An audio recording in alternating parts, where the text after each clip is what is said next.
नमस्कार, आप देखना शुरू कर चुके हैं एवी न्यूज़ और मेरा नाम है चंदन पटेल। आज हम बात करेंगे आज के इतिहास के बारे में। भारत में एशिया का पहला न्यूक्लियर रिएक्टर शुरू हुआ था आज के दिन। रिएक्टर से नीली किरणें निकलती देख पीएम नेहरू ने इसे अप्सरा नाम दिया था। जनवरी 1954 में होमी जहांगीर भाभा ने एटॉमिक एनर्जी एस्टेब्लिशमेंट ट्रांबो यानी कि AEET की स्थापना की थी। डॉक्टर भाभा भारत में एटॉमिक एनर्जी के क्षेत्र में रिसर्च को बढ़ावा देना चाहते थे। एटॉमिक रिएक्टर की डिजाइनिंग और डेवलपमेंट पर काम कर रहे देश भर के तमाम इंजीनियर और वैज्ञानिकों को इस सेंटर में काम करने के लिए बुलाया गया था। 15 मार्च 1955 को भारत के पहले न्यूक्लियर रिसर्च रिएक्टर को बनाने का फैसला लिया गया। डॉक्टर भाभा इसे पूरे प्रोग्राम के हेड थे। फैसला लिया गया कि ये रिएक्टर एक स्विमिंग पूल की तरह होगा और इसकी क्षमता 1 मेगावाट थर्मल यानी कि MWT होगी। भाभा एटॉमिक रिसर्च सेंटर यानी कि BARC के परिसर में ही रिसर्च रिएक्टर को बनाने का काम शुरू हुआ। एक बड़ी समस्या रिएक्टर के लिए न्यूक्लियर फ्यूल की थी। इसके लिए ब्रिटेन से बात की गई। ब्रिटेन और भारत के बीच एक डील हुई जिसमें यह फैसला लिया गया कि रिएक्टर के लिए जरूरी यूरेनियम की आपूर्ति ब्रिटेन करेगा। देश भर के तमाम वैज्ञानिकों ने दिन रात मेहनत कर केवल 15 महीने में रिएक्टर का काम पूरा कर लिया। 1956 में आज के ही दिन इस रिएक्टर को शुरू किया गया था। ये भारत के साथ ही पूरे एशिया का पहला न्यूक्लियर रिएक्टर था। कहा जाता है कि रिएक्टर से निकलती हुई नीली किरणें प्रधानमंत्री नेहरू को इतनी पसंद आई कि उन्होंने रिएक्टर का नाम अप्सरा रख दिया।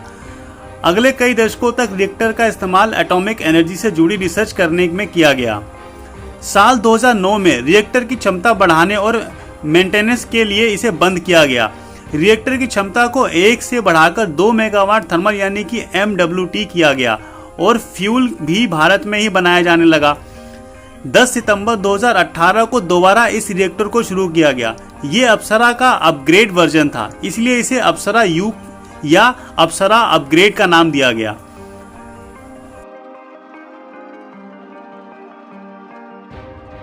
1922 अमेरिका और कनाडा में 1 मिनट के लिए साइलेंट रहे थे सभी टेलीफोन।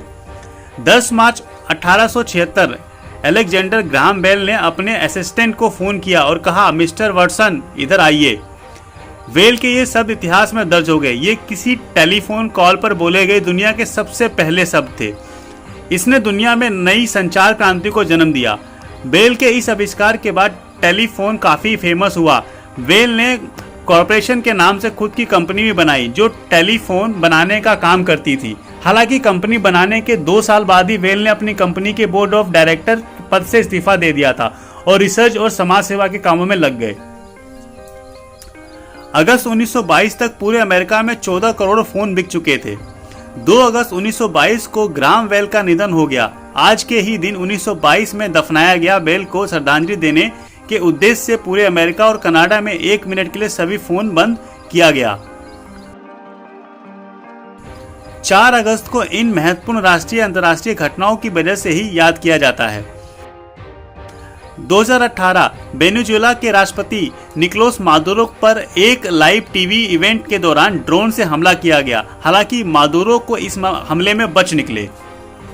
2007 में अमेरिका से स्पेस प्रोब फिनिक्स को लॉन्च किया गया। इसी मिशन ने मंगल की सतह के नीचे पानी और बर्फ होने का पता लगाया था।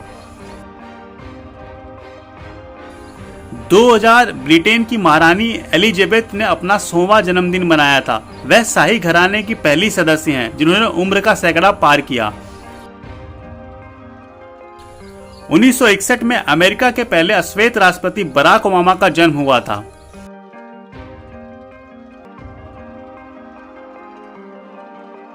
1914 में जनवरी के पहले विश्व युद्ध में शामिल होने के बाद ब्रिटेन ने भी युद्ध में उतरने की घोषणा की थी।